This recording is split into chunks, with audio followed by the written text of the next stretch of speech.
Hey, welcome to Office Hours, where we've been answering your media and tech production-related questions every single day since March 25th, 2020. Alexander Knight is in Port Coquitlam, British Columbia, and he is our reader today. Alexander, what have we got? First question this morning is coming from Alex Lindsay in Nevada, California, USA. We did a little stream over the weekend. I can talk about it if people like. Starting with an Alex Cochran. Go for it, Alex. Yeah, so we did a little show. So we've been talking to to a studio called Airship Laboratories, and they are in Richmond, California, and they have a great little studio that's there that has been there for a long time, so I'm always looking for a studio where we can shoot little mini recording sessions. So the difference is that I love watching bands just record and talk in between and be casual. It doesn't have to be a show. It can be just something that you're kind of watching and enjoying, and they might record it a couple times, and they might do a couple things, and they might talk through things. And I love that kind of feel. And I've done ones like this that are in some cases very refined. We've done ones with Pomplamoose that were very much, you just get to see them hack through it and figure it out. We've done ones that were more refined with Linkin Park and Alicia Keys and John Mayer. And so I've done a bunch of these. But the problem that I have is that every time you load in, you only get to do it once. And so we're talking to Airship about doing it over and over and over again so that we can get better. We learn the space. So this is the very first time we did it. There were four of us on the crew. Scott Tupper was cut the show and helped set up. Max helped a little bit too, and then Rocket was managing audio, and then my brother it feels like my brother sometimes, he's so big. My son and I were doing camera op, so that we were kind of putting this all together. So here's what it looked like a little bit here. So you'll see. This is just this is on our channel. We're going to probably take it down at some point because we're going to replace it with a more finished version of it because we did capture everything to the cameras. So you'll see that here's kind of this front shot here. It's a basic setup. At first I thought that the space was too thin or too skinny, but I actually kind of liked it. And then if you see, you go by a couple times here. But now one thing we did here is this is the drummer always gets left out. So I gave the drummer their own camera. And basically what this looked like is we had, if you think about this, my telestrator is not working. Let me see if I can get that back up here. Hold on. Do you have magenta lighting, or was this, have you left the negative in a vault for 30 years? And this is there was magenta lighting. So there are lights in the roof that are that they have control over, and really what happened was when you load into a place you haven't done and it's all volunteer and you have the time you have, we ran out of time before we got to go to play with the lighting. so this was it was just the funny thing is setting up the cameras was easy. Like we got that all up really quickly. What happened was that the studio's great. They gave us the space to use, but they were all out of town. So, or they were doing other things, and so the audio turned out to be for us because we were doing audio. We're kind of managing some of the audio kind of as a bubble. In this case, it turned out to be the thing that took the most time, and it was little things. It wasn't like we had some great mics and everything else set up, but the problem was that. It's one of those things that as you do something the first time, especially when it's on a weekend between all the other things you're doing, you don't have all the pieces put together. So in-ears turned out to be a thing. They had in-ears, but I don't like the panel. Like I don't want the panel in the shot, for the artist to control their own in-ears. And so I wanted to have, we wanted to have something a little bit more subtle. And so that was, us building that from scratch turned out to be a little bit of a thing. And then, we wanted to put the amps for the guitars I want to put the amps in the car in their own box, and get them away from us. And the result of that was we didn't have a reamp box, and so trying to get them back trying to get a long, unbalanced signal working. We were picking up a radio station when we went too long. So you have to be kind of careful there's a pirate radio station evidently a couple blocks away that we got really nice and clear at times, and so we had to kind of work through that. So the little audio things turned out to be the thing that took up some time. But yeah, and when we color correct it, it'll probably be a fair bit better, but it won't be perfect. It's still we're showing you this so that we can talk through the things that didn't work, and then you'll see it as we keep on doing these. We're hoping to do these every 2 weeks to every month at the same place until you'll see us slowly refine it. But I felt like that, while I didn't have all the ducks in a row to do everything the way I wanted to do it, I felt like if I don't, the best thing to do is just go do it, and so go do it, see what there is, see what's missing, and then start piecing it together. So anyway, so that's where the magenta came from. It's all these little colored lights that are controlled at the top, and there was ways to program it to be more, to do other things. And literally there was some point where we just had to go, well, we're just going to keep moving forward. We're not going to, there's exposure. so we're going to stick with the exposure that we have here. So anyway, so and so, yeah, and I will say that it is something in live streams that I tend to be pretty good at, is that I will go to, I understand where minimum viable product is. And, and so when I see MVP, people will get caught up in trying to make it perfect, and they're trying to get something way above MVP. And I know for me, I always know, depending on who the client is, and in this case, the client was us, I know where the MVP is, and that was get video and audio to YouTube. Like that was, that was like, that was my MVP, because you got to know where you're going to fall back to when you don't have time to do everything you wanted to do. So anyway, so one of the things that was interesting about this was that we had to kind of figure out the geometry, and this is why we wanted to just go ahead and do it. So one of the things you'll see is that a bunch of people packed together, and how do you get to see them all? And so one of the things we did here, which I thought was kind of interesting, let me see, this shot. So this is my daughter, and I had her, at first we had them kind of in a V, but in this case I had her step forward, and by stepping forward, I had the lead singer here, the bassist back here, and her there. When they were in a V, it looked very much like we were trying to do something. It looked like it looked weird, like to have from that angle, it just looked like they were in a row along with each other. And in this case, it felt like you're just kind of shooting through. It was kind of a dirty shot of the with lots of stuff in the foreground of the bassist, which I think turned out kind of nice. It was kind of, you got these kind of fun reactions that you're kind of shooting into something there that I thought worked. And we did kind of the same thing.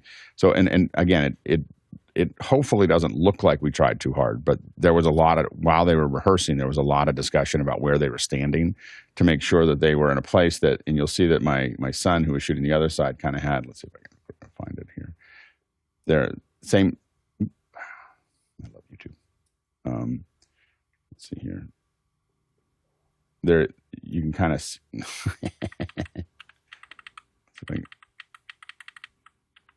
it's hard to, I should have pulled out frames, but, and we had 4 cameras in here. We'll probably add more in the future, just because it was, it could have been nicer to have, a couple specialty shots here of trying to get it here. But what we did is, you'll see that the way that this crosses over, and I'm having trouble getting YouTube to have the playhead actually there. You can kind of see it here, but I can't evidently have it actually go to that place in the video. Evidently, that's against the YouTube rules. You must have poster frames or something like that Hold on, you can only jump so far here. So GOPs. Yeah, yeah, that's right. Yeah, but it should be able to.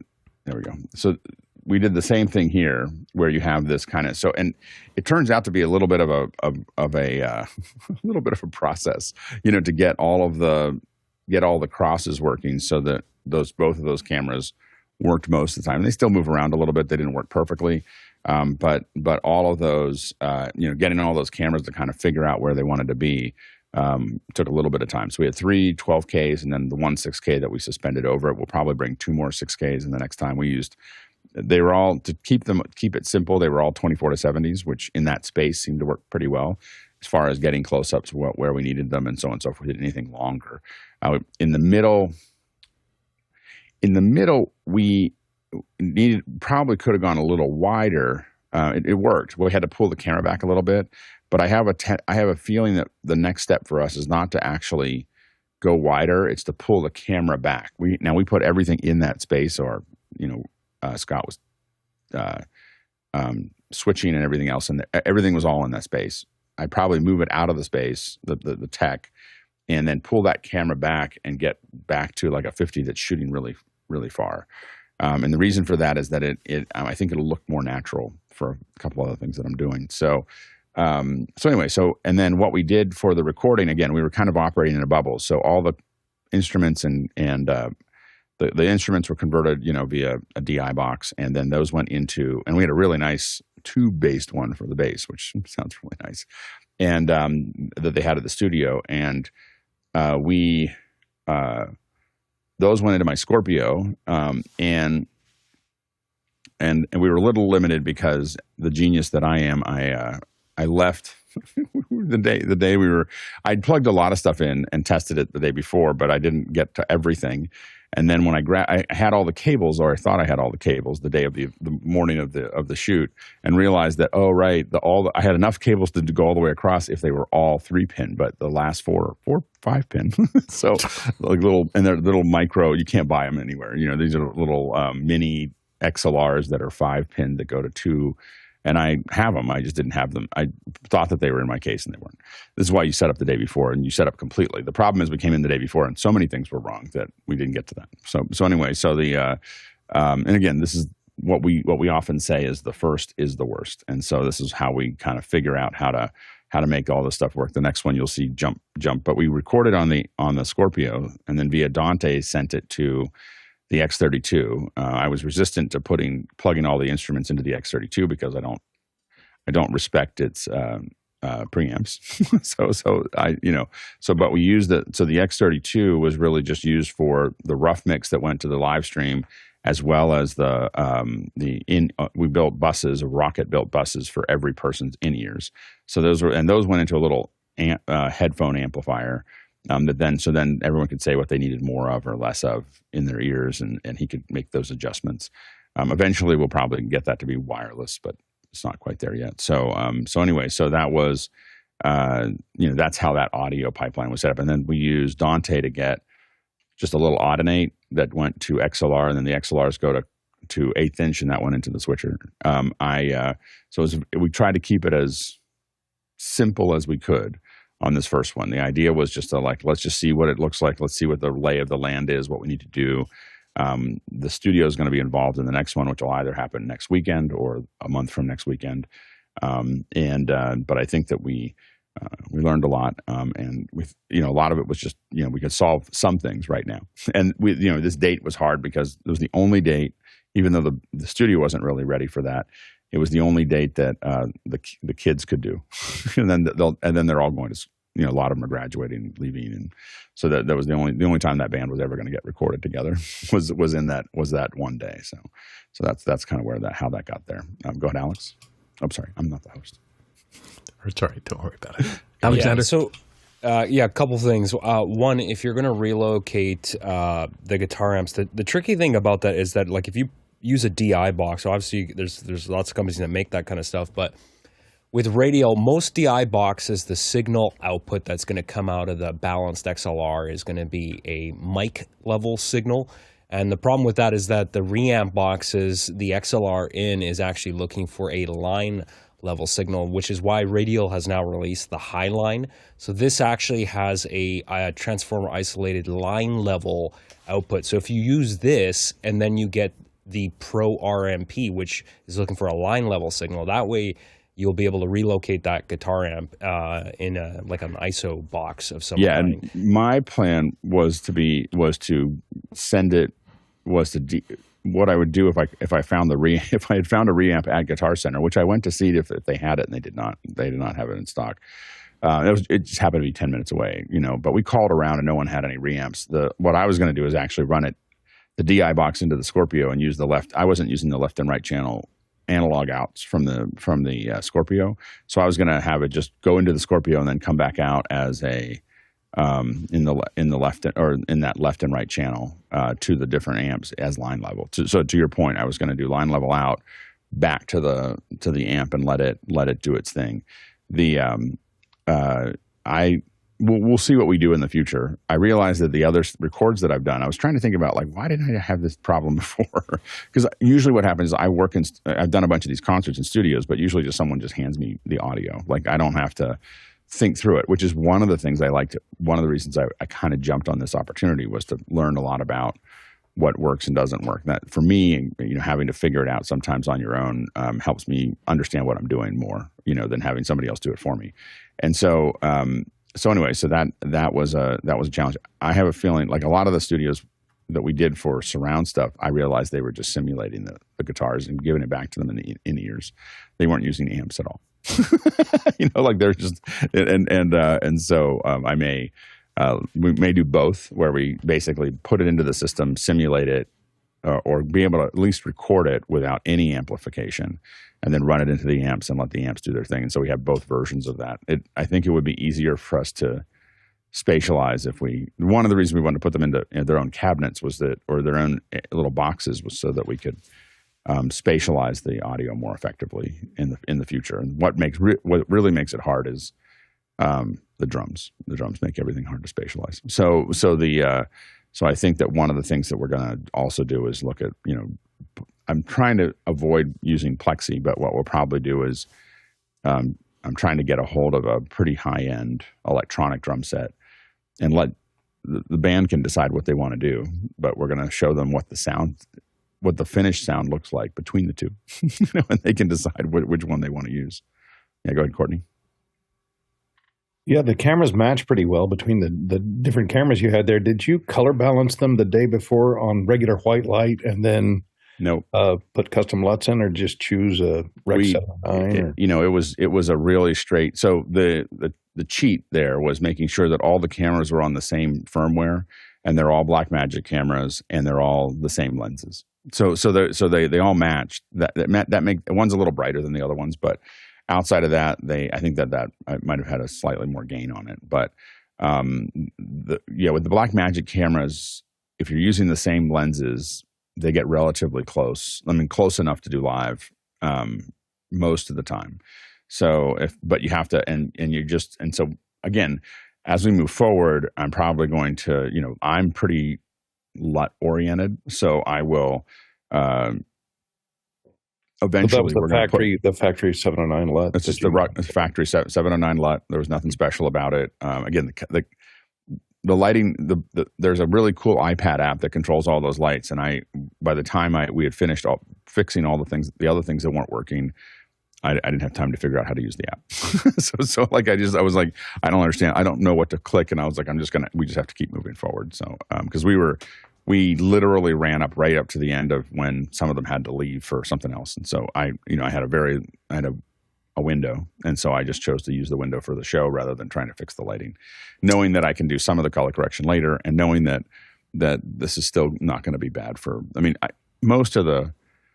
one of the things that, and you'll see this, what I do a lot is, I said before, first is the worst. And I'm usually pretty comfortable with things being pretty rough at the beginning, especially when I'm not getting.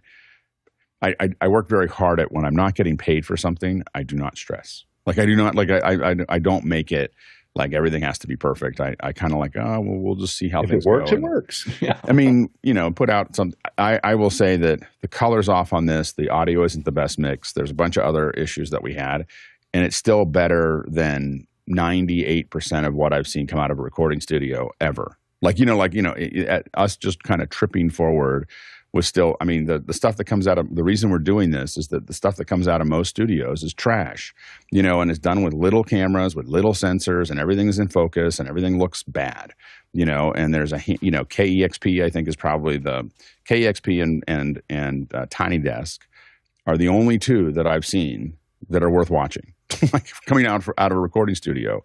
And I think recording studios are struggling, and I think that they are the best place to do these kind of live streams because you don't have any people in the way. So anyway, so you have all these, I don't like watching shows with people in them, with the audience in them. Like I like watching, and so the thing is, but there's a lot of challenges with studios. They're small.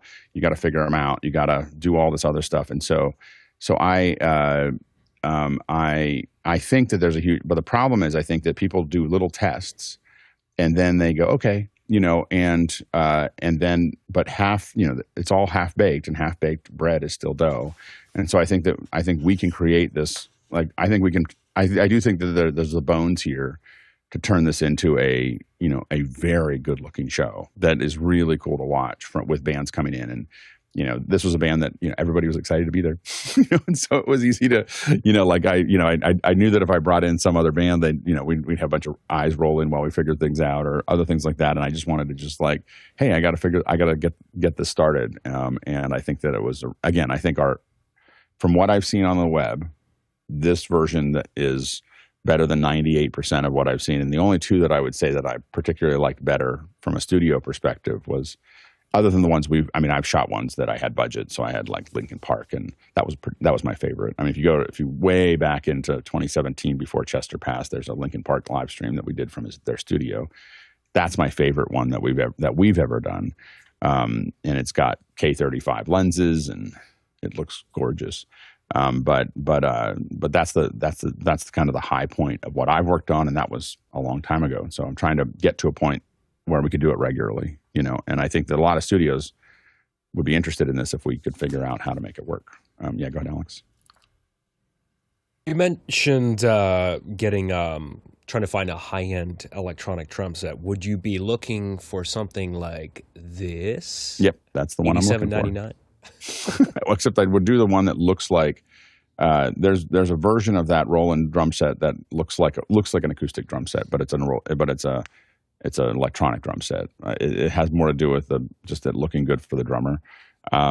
This is an electronic drum set. No, I'm saying this is their flagship. Oh, did I? Can you show it again? Does it have the? So this is their flagship. It has the full size bass drum and a 14-inch snare. This is their right, but they have another one that they put the enclosures around them so that they look more like a drum set. There's another version of that has the full. It looks like it just looks like a drum set if you're not looking too closely.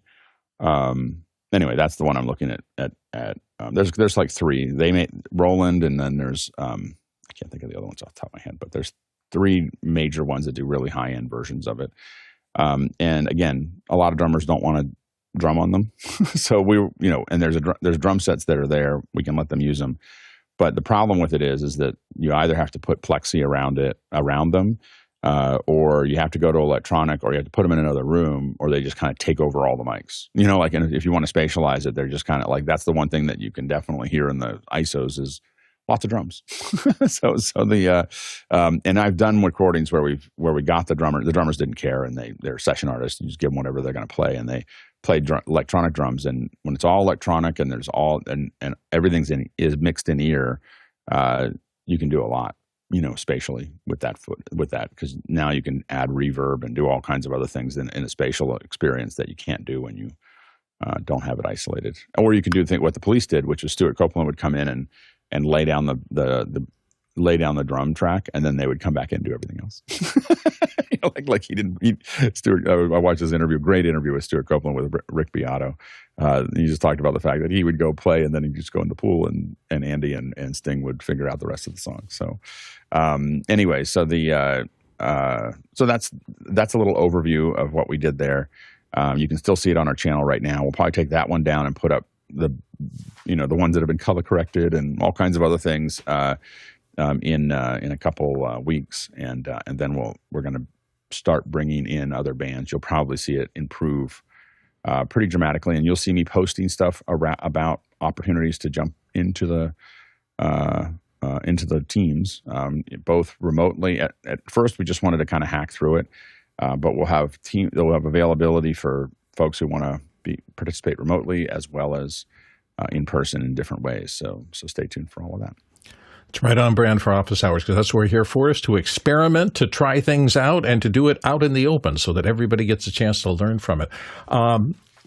We have a bunch of questions today, so we're going to dive into them. Next question. Next question is from John Foltz in Selinsgrove, Pennsylvania. My friend is a young person who is starting to take on video production projects. His creative skills are sharp, but he needs to improve on the business side, marketing, proposals, client management, and billing for projects. Recommendations. Courtney Gooden's going to start us off. Courtney, what do you think? Well, I would be the wrong one to make recommendations here because I haven't bidded out a project being retired in about 10 years, and we're in the middle of a paradigm shift in project creation now with AI production and cost, and everything is being changed by AI at every level. of this kind of production, unless you're completely ignoring the fact that AI has taken over a lot of this stuff.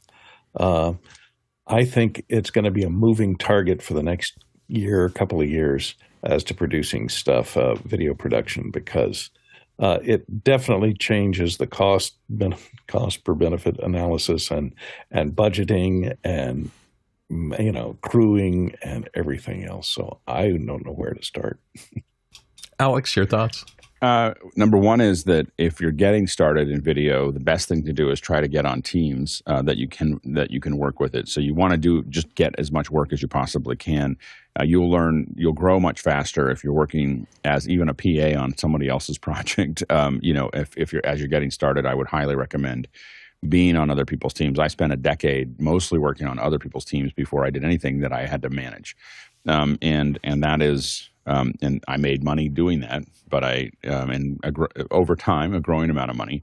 But I was able to learn a lot of those skills along the way. And I think that if I hadn't worked on those teams, I would have never moved forward. And so I think that it's important. You can only go so far by yourself.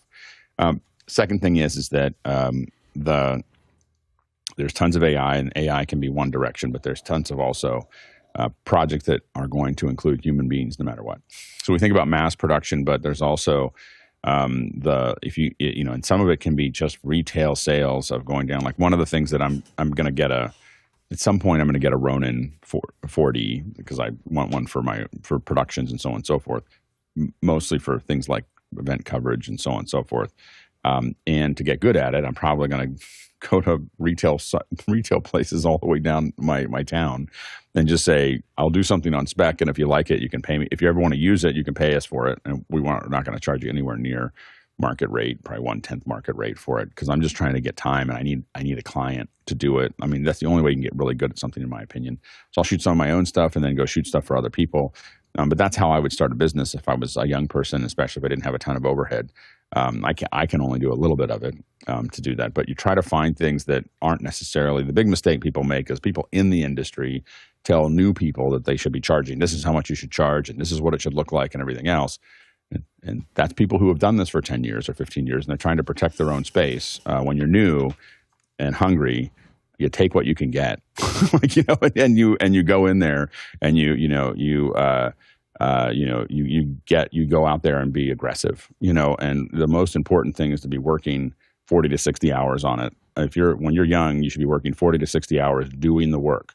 And the thing is that, and you can figure out, again, there's a lot of things about marketing, proposals, client management. The only thing I would say is that either you're going to get paid up front. When you're a small company, you're either going to get paid up front. And usually what you want to ask for up front is the how much it costs you to do the show.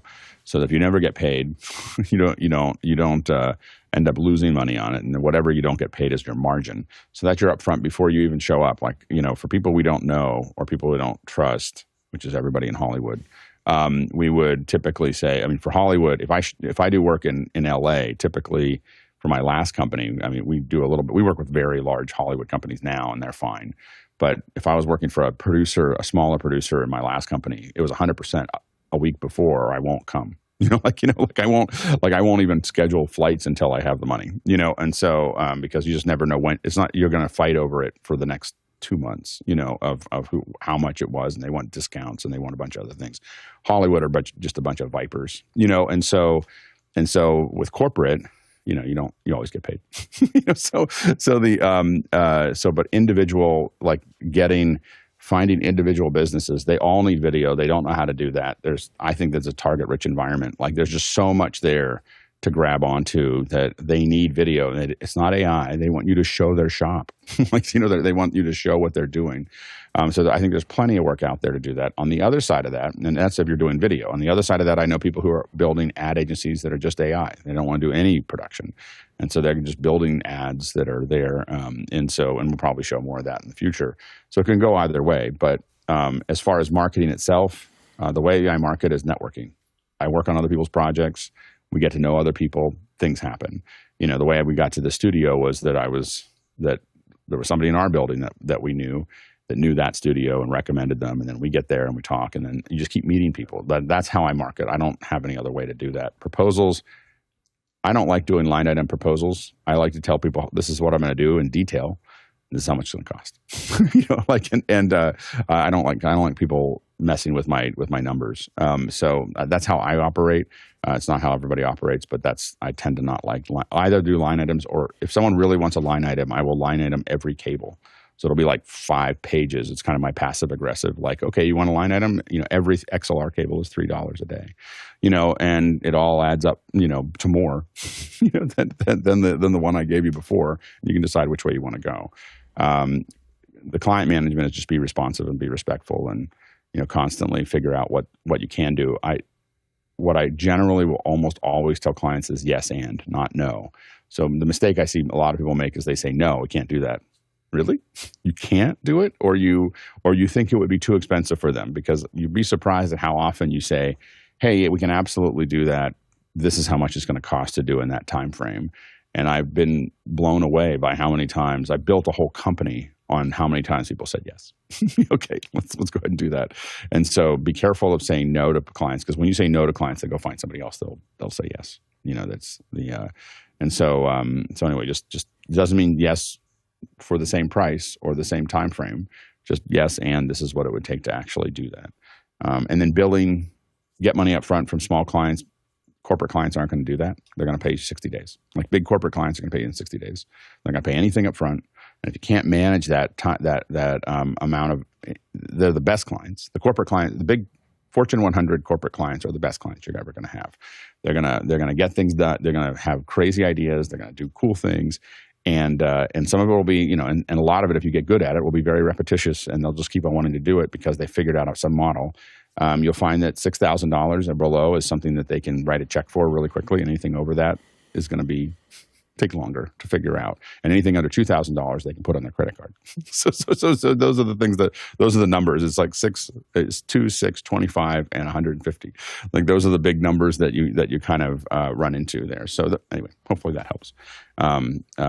But good luck. And all I'd say is do whatever it takes. If you're not busy, you just got to be busy. And then if you're too busy, then start increasing all the rates and be getting more restrictive.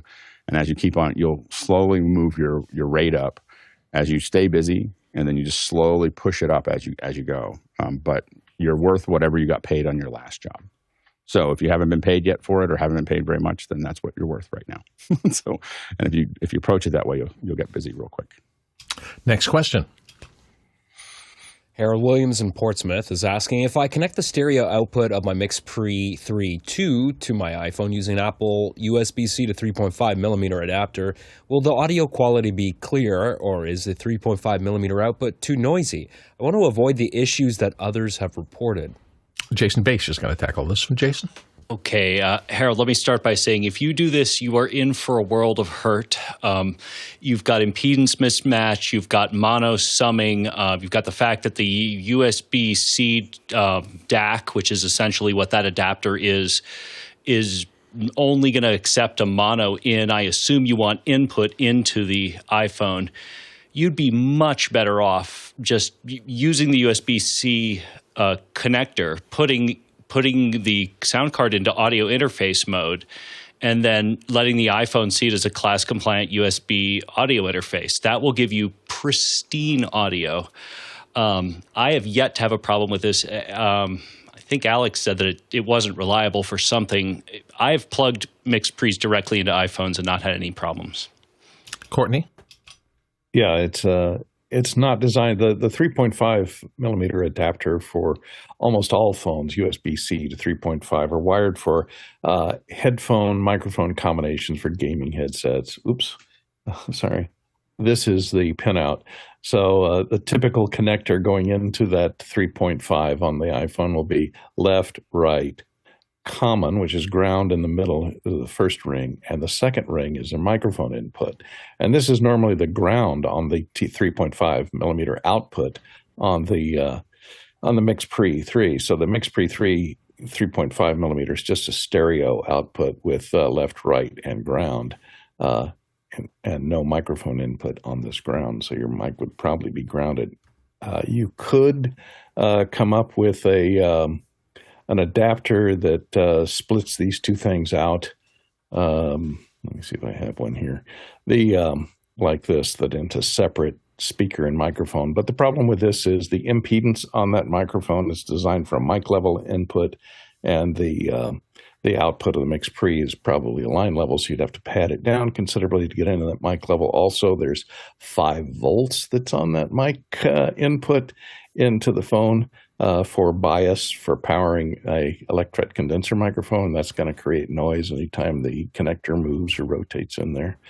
So, like Jason said, use the USB to USB as I was going to suggest Bluetooth, but I think unless they've changed it, I don't think the MixPre, it has a Bluetooth connection into it, but it's designed for being used with Wingman, their Bluetooth app that runs on iOS for controlling the MixPre. So it lets you control the inputs, it gives you meters, but I don't think it outputs audio in the past, which is my main criticism of them. I don't know if they changed that, but when it first came out, I spoke to John Tools about that, and I went, why don't you have audio on this? Bluetooth connections just for control? And they didn't have an answer. Alexander? Yeah, I mean, everything that everybody said, there's no reason to use the headphone jack. The USB-C should work just fine. It's been a while since I've done this, but I remember a few years ago I connected a MixPre3 to a iPad, and it worked just fine as a class, because it is a class compliant interface. It does not require drivers. So especially on a modern iPad over USB-C, you should get enough power into that thing, and it should just work fine. Next question. This one is from the QR code Dan Lavallo in Torrington, Connecticut. How safe will my MacBook and iPad be if I place it in a rolling backpack while going on work assignments? I'm thinking of purchasing one rather than slinging my current backpack over my shoulder. Jason Beisch, do you have some words of advice? Okay. Okay. Full disclosure, I've never used a rolling backpack. For 15 years, I've used a backpack that is, that has specific slots for a laptop and for an iPad. I've never had an issue. It's been thrown around. It's been put on planes. It's been taken off of planes. It has been mishandled every which way. A rolling backpack is an entirely different animal. I suppose it depends on what you're rolling over. I'm thinking of some of the drone work that I did, in Roswell, New Mexico, where a rolling backpack would just get shredded. If you're at all concerned about this, get a Pelican case. They don't cost much more than a high-end backpack, and those will absolutely protect you. Courtney Gooden. Hey, and it's a backpack. Put it on your back. Don't roll it across the ground. Because as I found out early on putting Atari computers, this is how far back we went, into cases that have small diameter wheels on them, you roll them across an asphalt parking lot, and there's so much vibration that's transmitted to that computer. It, anything sharp that's touching anything in your backpack will vibrate and work its way through and drill a hole in something that's adjacent to it, as well as any circuit boards will shake loose if they have connectors. Now that you don't have any of those type of connectors in an iPad, but it could, cause something to, could cause the dendrites in your battery to cross connect, and your backpack will then become a nice campfire for you. Doesn't sound pleasant. Hey, don't forget, it is Monday night, which means that Extra Hours is on tonight for those of you for whom the main show timing doesn't quite fit. 6 p.m. tonight, Pacific time, Extra Hours. Next question. This one's from Rajan Chandel in Los Angeles. Atem Mini Iso used to record 3 Blackmagic cameras of an interview. While doing a line cut of the recording, what program in addition to the Atem Mini Iso can be used to autocut the cameras? Alexander, do you have a suggestion for him? There are various solutions. It also depends on what we're talking about here. If we're talking about in post-production, packages like Blackmagic's Davinci Resolve will do that. In fact, because you're using an Atem to ISO record, it spits out a Davinci Resolve project file. If you open it up there, if you have the studio version of Davinci Resolve, if you have the latest version 20, they do have that AI auto cut feature. If you're trying to do this live, basically, I believe Adam Tao's Mix Effect, and I own Mix Effect, but I haven't actually tested it with that functionality. He does have an audio follows video feature in there. It's a bit of work to get it set up. So if you're trying to do that, you may want to look at MixEffect. Thanks for the question, Raj. Come back and let us know how everything goes. Next question. Harold Williams in Portsmouth. We use an ATEM Television Studio HD at our house of worship. Is there a way to overlay custom grids on the multi-view so we can frame for vertical video posts later? Courtney Gooden's going to help you out here. Courtney? Well, you could overlay a custom view. There is a modification. You can custom layout your multi-view in the Television Studio HD, but I think it just gives you a bunch of canned arrangements, and I don't think it has anything for vertical 9:16. It's all designed for 16:9. So because all of your inputs are 16:9 and not 9:16, unless they've changed it since I bought my Television Studio HD, and I haven't had it out of the case in a number of years. So maybe an update gave you that with all the social media that's going on out there. You could create a custom overlay and composite it over the top of it, if just to give you lines for safe framing. But I don't know if that's built into their software that lets you lay out your multi-view. Jason, do you have some suggestions? A lot of cameras will let you do this. I don't think that the base rate TV Studio will allow you to do this. I have a hack. I have a suggestion for you. If you get the thinnest little strips of I'm trying to remember the kind of tape, and basically take your aux out monitor, and basically just get yourself the rule of thirds framing that you need. You can then just switch your aux output and align your cameras one by one accordingly. Yeah, I've done the same thing with a piece of transparent paper and just literally do it with a Sharpie, a fine point Sharpie, and mark out my vertical and horizontal, and put that over the confidence monitor, and at least give your director an ID. Cheap, simple solution. Next question. Guy Cochran in Seattle, Washington. What's the difference between an okay producer and a great producer? Alex Lindsay. There's so many things. So when I think of the best producers I've worked with, I would say that they are there's a warmness to them that they have, that everyone feels very connected to them, but there's also kind of a hardness to them of things that have to get done, but they're good at doing that in a way that the best ones are good at doing that where you don't even feel like they're pushing at you. The ones that aren't as good, and I've sometimes fallen into that, are people who get sharp and push hard and get angry and, move things down the path, just feel like that's the only way to get things done. And the best producers are the ones that are able to, they empower people to be more effective, and make things and figure out what's going on. A lot of the best ones are asking people for their input on what's happening, especially if you're hiring a bunch of specialists. They all know what they're doing. And the best producers are the ones that are going to talk to people and find out, especially in smaller projects. And larger projects, the producer doesn't ever talk to the actual operators. But on a smaller project, the producer's asking people, what do you think? How would you approach this? How would this look? Those are the ones that are going to, if they're telling everyone what to do, they're usually, number one is that it's really, what you have to be very careful of in a show is when you tell people what to do too often, they'll shut off and they'll just wait for you to tell them what you want to do next. Because especially if you go away from the way that they think that they should be doing it, they just disengage, and then you're on your own. You're like, now they're only handles, and you're trying to grab onto them, and that's usually not what you want to manage there. A good producer has great contacts, so they know who to hire. One of the things that good producers do, I find, is that, like for instance, and I don't know if I'm a good producer all the time, but one of the things I find effective is if I go to a new town and I need camera operators, through recommendations and everything else, I'll find a camera operator that everyone thinks is great. And then I'll ask them to team the rest of the camera operators. You tell your friends that we're looking for them. I need you to pick some really good ones, so on and so forth. What's funny about that is that then they're accountable for them. not legally, but they think about it, and they'll kind of, pull everybody together, and they'll oftentimes, if someone's an outlier or not as effective, they kind of push down on that on their own, because you brought them in and you trusted them to do that. So I do, a lot of us will do that kind of thing where help us find the other people. And that's also a great way for them to include their friends in that process.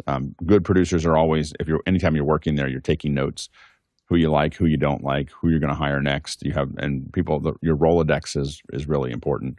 So those are some of the things that I would say are great producers. And then the ability to work through other people, but understand all the details that you're looking at. Good producers are going to understand, like they're going to be able to look at every little bit and understand what they're looking at, especially from a budget perspective and a timing perspective and a logistics perspective.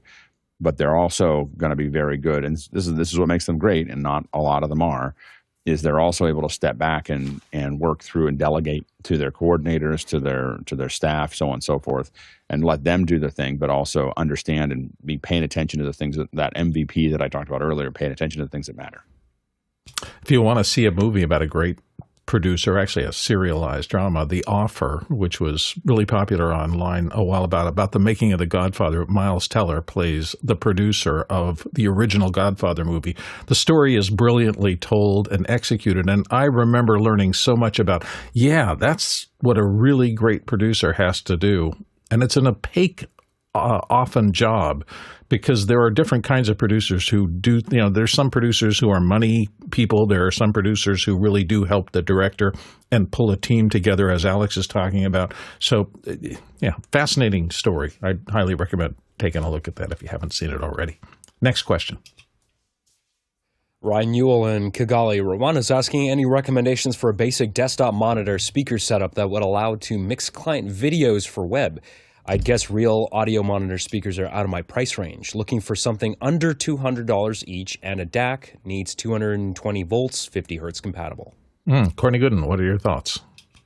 Well, there are a number of brands of speaker that are the names that are in this. JBL makes some desktops. The really high-end ones, you probably Genelex or something you can't afford. But in the price range, JBL makes these 305 PM Mark II 5-inch that are powered. Now, I'll have to check the specs to see if they probably support 250 volts in addition to 110. Pioneer makes some, and PreSonus makes some, all in a similar price range of 219, 139. So you might look at any of those three. I have JBL studio monitors sitting behind me, the L100s that I've had for 40 years, and they still sound nice. They're not powered speakers, but the cones have held up over the years. They still deliver good sound. Alex? Yeah, the ones that we use a lot that I've used for years are these little JBL controlled 2Ps. This is two of them for $200, and these are, they're powered. They are XLR, TRS, RCAN, and you see them everywhere. They're just, and the front grill is all bent up and everything else because they got thrown into some box or whatever. But they're everywhere. Alexander Knight. So I recently discovered a really cool product, and they sound way better than they should. We're an Atem audio dealer, and Atem makes entry-level but also really, really high-end studio monitors. And I recently bought a pair of these after being very impressed when I tested them. These are the Atem D3V, so these are very compact, but the cool thing about these is that, first of all, they're powered, and they have passive radiators on both sides. So they put out a surprising amount of low end. They sound fantastic. They've got their ribbon tweeter there. So they're really, really nice sounding little monitors. Now, the cool thing about these is that, first of all, they have an external power supply. It will take balanced analog 1/4-inch TRS, but they've also built in DSP, so it has adjustments for placement of the speaker, whether or not it's on a large or small desk, whether or not it's on a free, like if it's away from the wall or close to a wall. But it also has a built-in DAC, so it has a USB-C port, and this will connect to your computer, and you can stream high-quality audio from your computer directly into it without any kind of mixer or anything like that. I also tested it with my iPhone, and it works really well, and it's $349 US for the pair of those. Jason Bache. I'm not sure if I can beat either of those recommendations, but I would at very least see if Monoprice is available to ship to Rwanda. If they are, their powered desktop speakers are very decent. So I would take a look. Gives you a lot of chances, hopefully. Good luck with it. Next question. Paul Valhus in Austin, Texas. What is a good camera switcher and set of half a dozen cameras to mount on a Ford F-150 pickup to stream these views on zoom, front, rear, bed, sides, and sky. 1080p for sure, 4K optional. Ooh, Alex, dive in. I think it depends on what you're trying to do. Are you trying to put graphics on it? Are you trying to just cut between them? Are you trying to show more than one at a time? One thing you may want to think about is for this thing, what I would lean towards is most likely something like the clean switch from Blackmagic, which is just going to be, you can put in all 12 inputs and you just switch between it cleanly without any glitches and put it up and connect it to an encoder. And the advantage of that is that it's relatively easy to control a clean switch because it's got the hub protocol. So if you want to just cut between cameras, you could vibe code something that would control that relatively fast. People could just but if you want to start adding graphics, then you're looking at probably one of the constellations is probably going to be your easiest way. Once you start saying I want 12 inputs, you're really talking about once you have 12 inputs, I think that you're probably talking about one of the constellations. There's not that much out there. David Brady recommends Zoom rooms. I think that the only problem would be the clean switch is Blackmagic. Just do a search for Blackmagic clean switch. I think it's 12 or 13 inputs. But it won't have any graphics. It's just going to cut between it. The big thing is it syncs the frames so you don't see any glitches when you change it. So if you're not looking for graphics and all you're trying to do is switch, the clean switch would probably do the thing that you needed to do. I don't know how. Then Paul said, well, you had 12 cameras, and then you said 4 inputs would work. I don't know what that means. So anyway, that's how I would look at it. Courtney?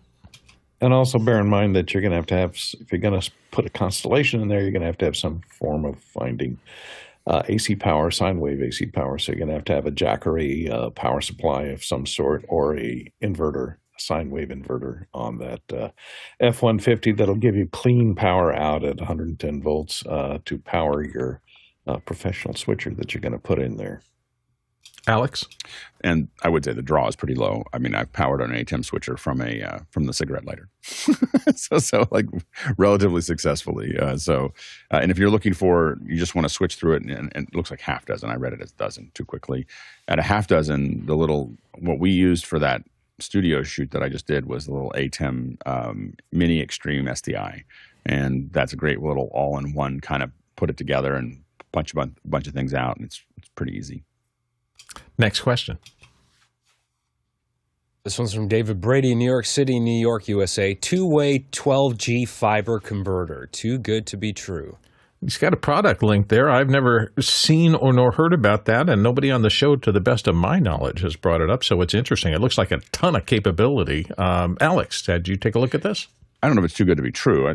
But it does look great. This is basically two-way 12G fiber, but the key here is that it's multi-channel, so maximum of 20 channels. I think they're done by cards.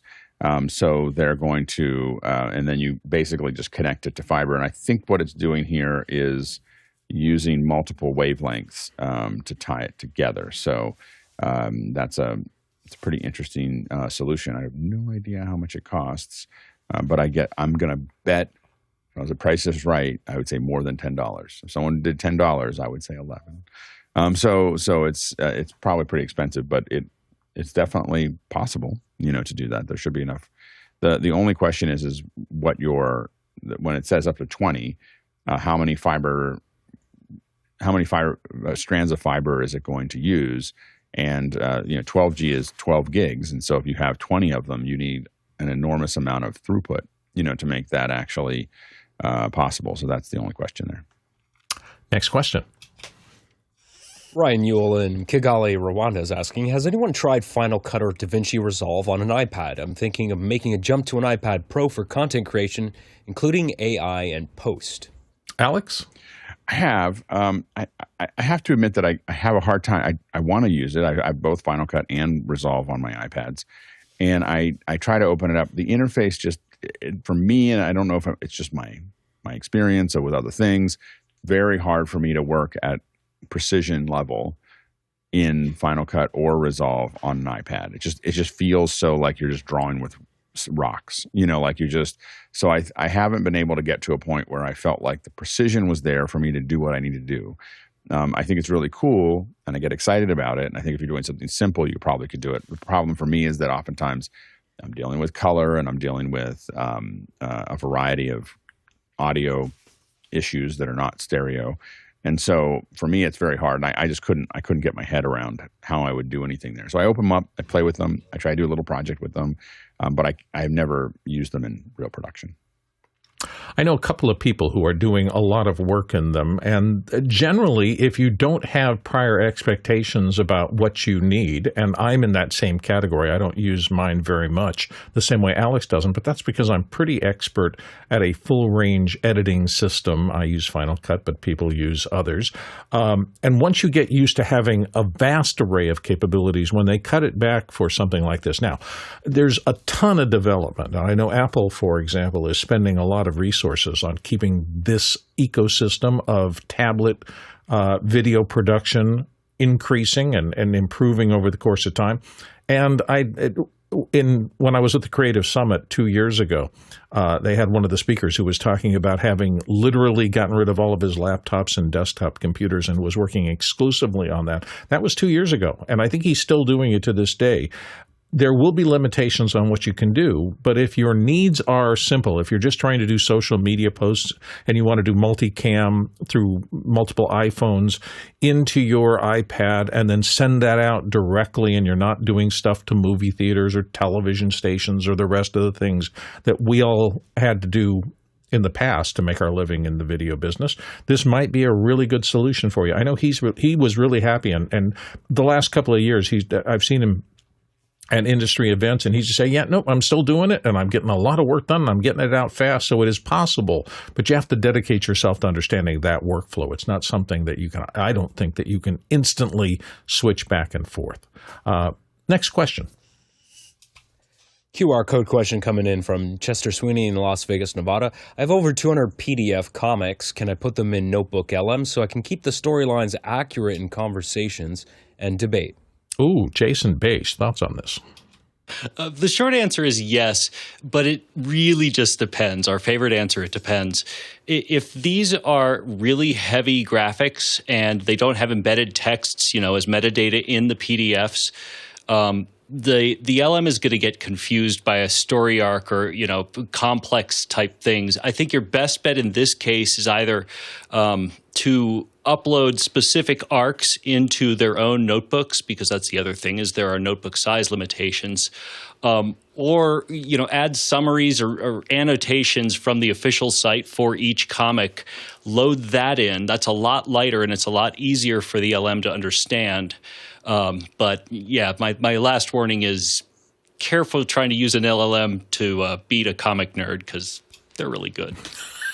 Courtney couldn't. Yeah, I agree with Jason. It may be tricky if it's images mixed with text, and there are limitations. The free version, the Notebook LM, the basic version, has a limitation of only 50 sources per notebook. So if you had 200 sources, you wouldn't be able to use the basic version. You'd have to go to the enterprise version, which allows up to 300 sources. In other words, 300 PDFs per notebook, and 500 notebooks per user, or 100 notebooks per user with the basic version.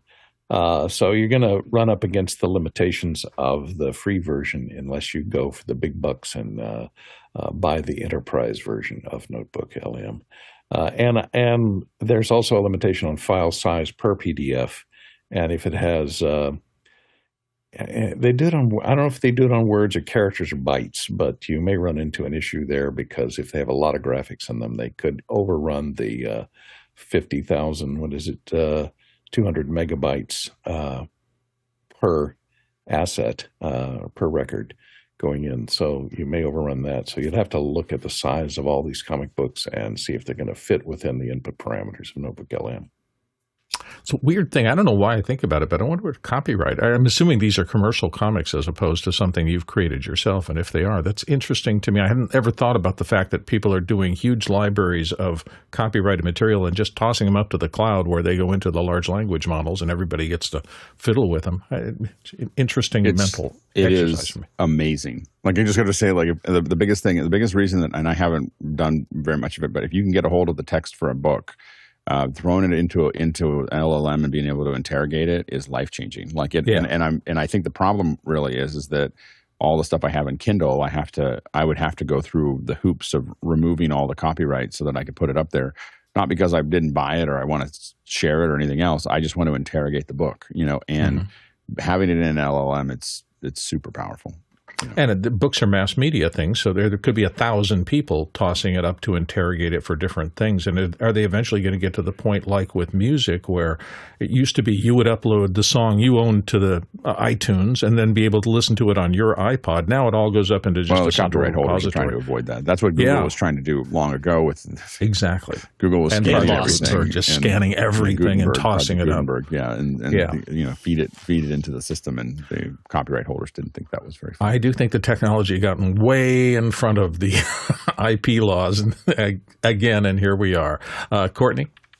Yeah, I was going to say one other, if you run into the limits, one thing you might try and do is find a separate tool that will take and do OCR on a PDF. If all the dialogue in the comics is built into the panels, the picture panels of these PDF comics, let's say there's no text in them, and if you do ACR and extract all the dialogue and just store that in a separate doc file and then print it out as a PDF file, you'll have all the storylines in order, and it will greatly compress all of those into a smaller number of words, and it might get you in under the wire as far as the number of sources per notebook. You could put several comics into one file and upload that PDF file and still have all the storylines built in there and in a much more compressed format. If you're not concerned with the imagery of the comic books, just the storylines, that might be a solution for you.